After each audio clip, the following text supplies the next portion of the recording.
Hi friends, இன்றைக்கும் ஒரு lunch மெனுவில் தான் பார்க்க போகிறோம். இது ஒரு சிம்பிளான லஞ்ச் மெனு தான். ராஜ்மா குழம்பு, அதுக்கு என்ன சைட் டிஷ்ஷுன்னா காலிஃப்ளவர் அண்ட் ப்ரக்கோலி சேர்த்த ஒரு பொரியல். நான் நேத்தியே சொன்னேன் உங்ககிட்ட, நாங்கள் வந்து ஒரு டயட் பிளான் தான் ஃபாலோ பண்ணிகிட்ருக்கோம் அப்படின்னு சொல்லிட்டு. அந்த வகையில் இதுவும் ஒரு டயட் பிளான் தான். நாங்கள் ஃபாலோ பண்ணுறதுல வந்து ஃபேட் ரொம்ப கம்மியாக, ஃபைபர் அண்ட் ப்ரோட்டீன் வந்து அதிகமாக வந்து ஃபாலோ பண்ணிகிட்ருக்கோம். ஸோ அந்த வகையில் இன்றைக்குமே வந்து நல்ல அருமையாக நிறைய ப்ரோட்டீன் இருக்கக்கூடிய ஃபுட்டு தான் அது.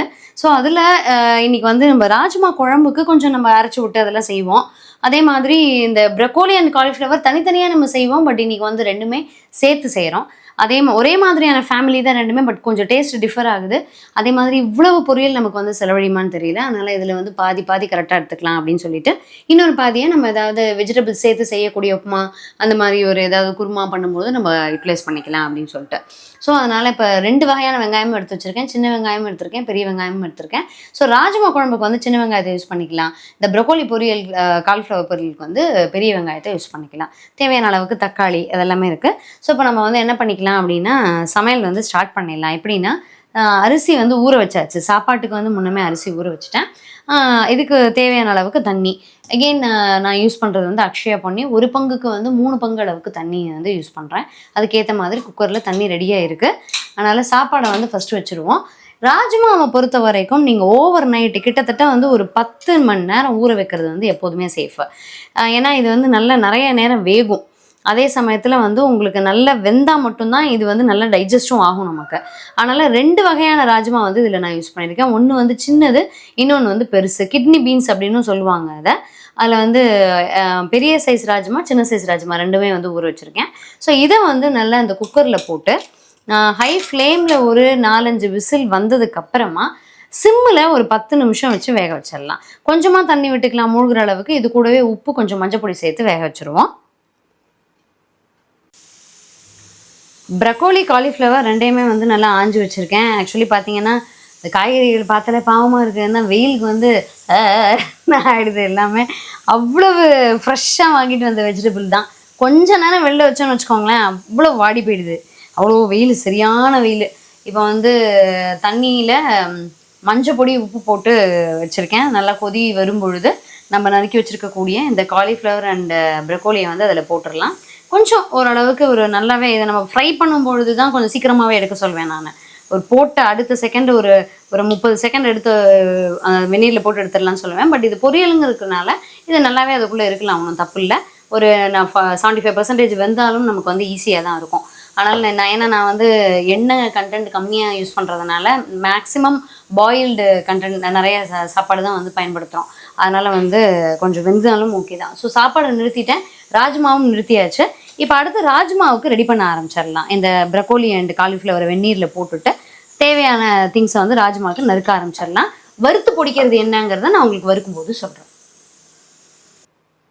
ஃப்ரெண்ட்ஸ், ராஜ்மா குழம்பு நான் ஆக்சுவலாக வந்து ராஜ்மா குருமா மாதிரி வைக்க போகிறதில்ல. வாசனை ஐட்டம்ஸ் எல்லாம் வந்து அந்த பட்டை, கிராம்பு, சோம்பு அந்த மாதிரியே கிடையாது. நம்ம காரக்குழம்பு, வத்தக்குழம்பெல்லாம் வைப்போம் இல்லையா, அந்த சுவையில் தான் நான் இன்றைக்கி வந்து வைக்க போகிறேன். ஸோ அதுக்கு என்னென்னலாம் நான் வறுத்துருக்கேன் அப்படின்னு பார்த்தீங்கன்னா, ஒரு கிட்டத்தட்ட ஒரு 4 டீஸ்பூன் அளவுக்கு வர மல்லி, தனியான்னு சொல்லுவோம் இல்லையா, அது ஒரு 10 மிளகு, ஒரு 1/2 டீஸ்பூன் அளவுக்கு கடலைப்பருப்பு, 1/4 டீஸ்பூன் அளவுக்கு உளுத்தம்பருப்பு, எண்ணெய் ஒரு 10 வெந்தயம், ஒரு 3/4 டீஸ்பூன் அளவுக்கு ஜீரகம், 2 வரமிளகா. இது நல்லா செவக்க வறுத்துட்டு, இந்த வறுத்ததுக்கு அப்புறமா கடைசியாக இறக்க போகிறதுக்கு முன்னாடி ஒரு 3/4 டீஸ்பூன் அளவுக்கு நம்ம வந்து கசகசா வந்து இதில் சேர்த்துக்குவேன். ஸோ இதுதான் நான் வந்து வறுத்து அதில் சேர்க்க வேண்டிய பொருள்னு பார்த்தீங்கன்னா இதுதான் நான் ஆட் பண்ண போகிறேன். ஸோ அதனால் இது நல்லா செவக்க வறுத்துக்கலாம். இப்போ நம்ம காலிஃப்ளவர், ப்ரக்கோலிக்கு வந்து ஒரு வானொலி வச்சுருக்கேன். இதில் கொஞ்சம் தேவையான அளவுக்கு கம்மியாக தான் எண்ணெய் விட்டு அதில் வந்து சோம்பு, ஜீரகம், கசூரி மேத்தி, நல்ல பொடியாக நறுக்குன பெரிய வெங்காயம், அது எல்லாத்தையுமே வந்து ஆட் பண்ணிக்கலாம். காலிஃப்ளவர், ப்ரக்கோலி பொரியலுக்கு நான் ஏற்கனவே சொன்ன மாதிரி ஜீரகம், சோம்பு, கசூரி மேத்தி, பெரிய வெங்காயம், கருவேப்பிலை எல்லாமே வதங்கினதுக்கப்புறமா நான் வந்து வடித்து வச்சுருந்தேன். நம்ம கொதிக்க விட்டுருந்தோம் இல்லையா, அதை வந்து வடித்து வச்சுருந்தேன். அந்த காயை வந்து இதில் போட்டாச்சு. இது கூட இப்போ காஷ்மீரி சில்லி, கரம் மசாலா, நீங்கள் பிரியாணி மசாலா, அந்த கறி மசால் பவுடர் எதுனாலும் ஓகே. அந்த மாதிரி வந்து உங்களுக்கு என்ன வாசனைக்கு தேவைப்படுதோ அந்த மாதிரி அந்த காலிஃப்ளவரில் சேர்த்தாச்சு. இப்போ லைட்டாக ஒரு 1/2 கை வந்து தண்ணி தெளித்து மூடி வச்சு இது பாட்டுக்கு வெந்துட்டே இருக்கட்டும். தேவையான அளவுக்கு உப்பு இருக்கா அப்படிங்கிறத பார்த்துக்கலாம். ஏன்னா நம்ம வந்து உப்பும் மஞ்சப்பொடியும் போட்டு தான் அந்த காலிஃப்ளவர் ப்ரொக்கோலியவே கொதிக்க விட்டுருந்தோம். இங்கே வந்து நம்மளுடைய அந்த ராஜ்மா குழம்புக்கு சின்ன வெங்காயத்தை வதக்கிட்டேன். கொஞ்சமாக ஒரு அரை டீஸ்பூன் அளவுக்கு தான் எண்ணெய், அந்த சூட்லேயே தான் அது வதங்குது. நல்ல பழுத்த நாட்டு தக்காளி ஒரு 2 தக்காளி அதையும் சேர்த்து வந்து இப்போ நல்லா வதக்கிக்கலாம். நான் வந்து வறுத்து ஆற வச்சுருந்தேன் அந்த கொத்தமல்லி, மிளகு, அதுக்கப்புறம் ஃபைனலாக நான் சேர்த்துருந்தேன் இல்லைங்களா கசகசா, அது எல்லாத்தையுமே வந்து ஆற வச்சு பொடியாக வந்து பொடிச்சு வச்சாச்சு. என்ன காரணம் அப்படின்னா, இப்போ நீங்கள் ஈரத்தோட இப்போ நீங்கள் வந்து தக்காளி வெங்காயத்தை சேர்த்து தான் அரைக்க போகிறோம். ஆனால் இது தனியாக அரைச்சா மட்டும்தான் அந்த கொத்தமல்லியில் நமக்கு நல்லா தேவையான அளவுக்கு மசியும். கொத்தமல்லி சரியாக மசியலை அப்படின்னா திப்பி திப்பியாக இருக்கும், அது சாப்பிடும்போது நமக்கு வந்து சிக்கும்.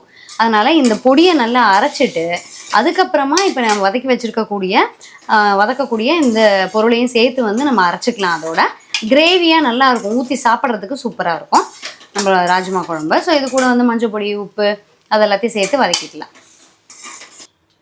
ராஜ்மா குழம்புக்கு ஒரு டீஸ்பூன் அளவுக்கு எண்ணெய் விட்டு கடுகு வெடிக்க விட்டுருக்கேன். கடுகு வெடிச்சாச்சு. கருவேப்பிலை சேர்த்துருவோம், பெருங்காயம் சேர்த்துடலாம். இப்போ நான் அரைச்சி வச்சுருக்கேன் அந்த விழுது, ஸோ அதையும் சேர்த்துருவோம். இதில் நல்லா கொஞ்சம் வந்து எடுத்த உடனே டக்குன்னு தண்ணி சேர்த்துற வேண்டாம். என்ன காரணம் அப்படின்னா, ராஜ்மாவில் இருக்கக்கூடிய வெந்திருக்கு இல்லையா, அதோடு சேர்த்து தான் நம்ம அந்த கொஞ்சமாக தண்ணி இருக்கும் இல்லையா, அதோடு சேர்த்து தான் நம்ம இதில் விட போகிறோம். அதனால் அதை பார்த்துட்டு அதுக்கப்புறம் வேணும்னா நம்ம வந்து தண்ணி ஆட் பண்ணிக்கலாம். தேவையான அளவுக்கு உப்பு, ஏன்னா நீங்கள் ராஜ்மாலையும் உப்பு சேர்த்து தான் வேக வச்சுருப்போம், அதனால் உப்பு வந்து பார்த்து ஆட் பண்ணிக்கலாம். இது கூட உங்களுக்கு தேவைப்பட்டது அப்படின்னா நீங்கள் வந்து சாம்பார் பொடி வந்து சேர்த்துக்கலாம்.